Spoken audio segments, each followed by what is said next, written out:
Mi nombre es María del Rosario Briceño.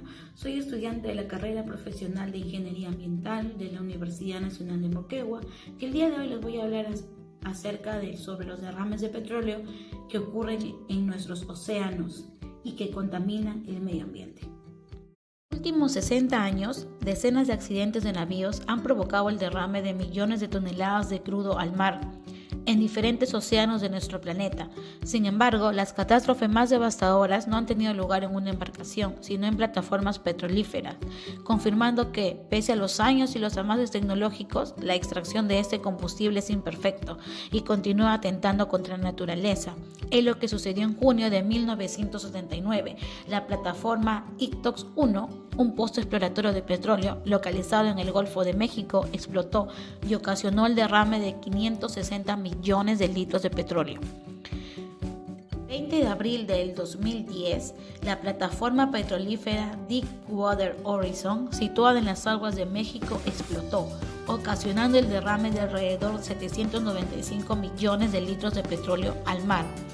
8 años después, la Universidad del Sur de Florida realizó un estudio donde encontró que de los 15.000 peces estudiados, todos tenían residuos de hidrocarburos, una señal de la constante contaminación a la que están expuestos.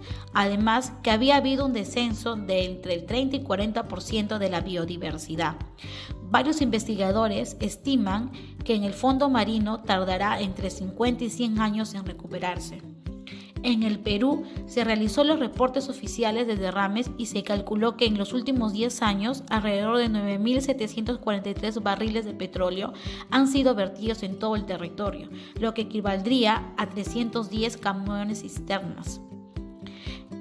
Y es lo que sucedió en Ventanilla. En la madrugada del 15 de enero del 2022 ocurrió un derrame de 10.396 barriles, cantidad que salió al momento de la descarga que se hacía desde el buque italiano de la empresa Repsol.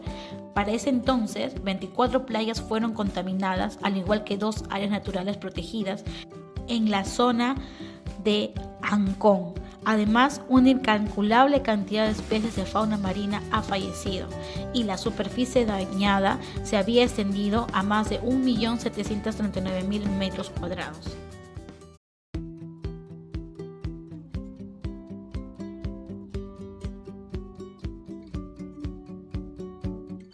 El petróleo afecta de muchas formas al ecosistema.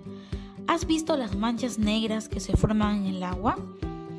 Estas manchas impiden que la luz llegue a las plantas que viven debajo del agua, lo cual dificulta la fotosíntesis y disminuye su desarrollo. Al disminuir la cantidad de plantas, se reduce el aporte de oxígeno, lo que provoca que muchos organismos mueran por asfixia.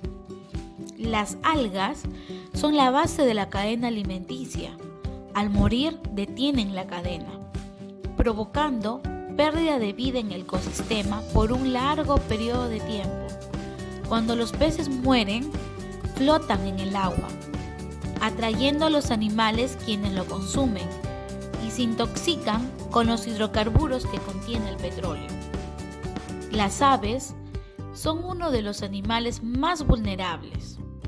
El petróleo se pega en sus plumas, corriendo el peligro de hundirse al no poder volar.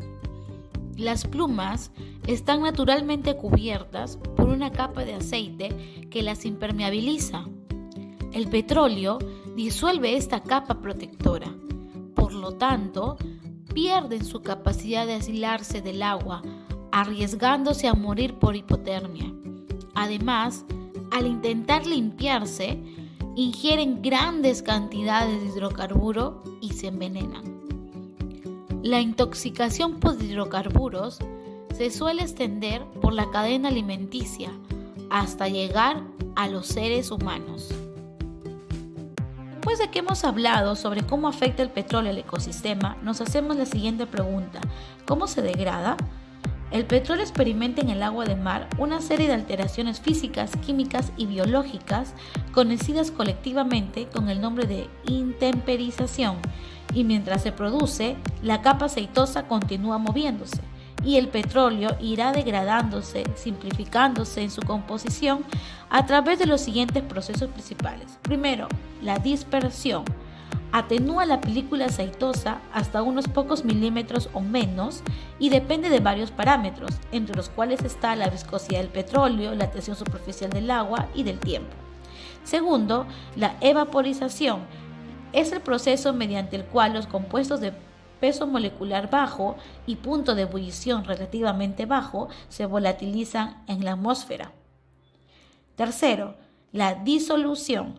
Mediante este proceso, los compuestos de bajo peso molecular y los compuestos polares abandonan el petróleo e ingresan en gran volumen del agua debajo y alrededor de él. Aunque este proceso se inicia inmediatamente, es de larga duración y continúa durante el transcurso total del proceso. Cuarto, la emulsificación, proceso por el cual un líquido se dispersa en otro líquido en gotitas de tamaño ópticamente mensurable. En el caso del petróleo, puede formarse una emulsión petróleo en agua o agua en petróleo. Quinto, la autooxidación. Es la reacción catalizada por la luz y mediante la cual los hidrocarburos reaccionan con el oxígeno atmosférico para formar cetonas, aldehídos y ácidos carboxílicos, que son compuestos polares y por lo tanto pueden disolverse en el agua o actuar como agentes emulsificantes o detergentes. Sexto, la biodegradación o degradación microbiana. Proceso multifacético durante el cual ciertas bacterias, antisomicetes, hongos filamentosos y levaduras utilizan a estos hidrocarburos como fuentes alimenticias. Séptimo, hundimiento. Aunque la densidad del petróleo es menor que la del agua, puede hundirse al aumentar su densidad por evaporación, disolución y oxidación de los hidrocarburos más livianos. Cuando esto ocurre, el principal proceso de la degradación del petróleo en el fondo del mar será la de oxidación microbiana anaeróbica. Octavo, el resurgimiento. Si la densidad de la masa de petróleo se reduce a un grado suficiente por oxidación anaeróbica, el petróleo hundido ascenderá en la columna de agua y volverá a flotar. Luego que hemos visto cómo actúa en el ecosistema y cómo se degrada, ahora veremos de qué está compuesto. ¿Qué es el petróleo? El petróleo es un aceite natural formado por una mezcla heterogénea de hidrocarburos provenientes de restos orgánicos fósiles, acumulados por millones de años debajo de los océanos o continentes y sometidos a procesos químicos de presión y temperatura. Se encuentra depositado en formaciones geológicas constituidas por rocas subterráneas, porosas y permeables que constituyen los yacimientos petrolíferos. Muchas veces se encuentra asociado a reservas de gas natural. Dentro de los hidrocarburos del petróleo encontramos a los HAPS, que son los hidrocarburos aromáticos policíclicos, que son compuestos orgánicos que contienen carbono e hidrógeno y dos o más anillos aromáticos fusionados.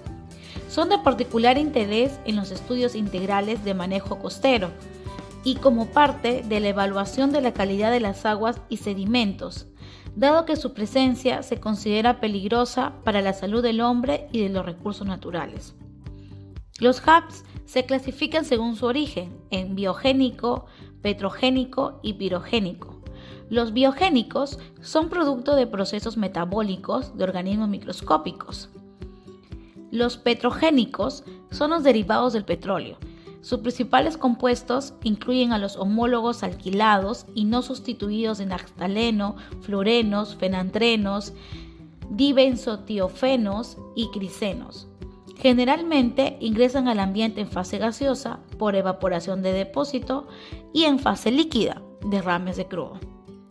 Los HAPS pirogénicos son producto de la combustión incompleta de material orgánico, incluyendo hidrocarburos y carbón mineral.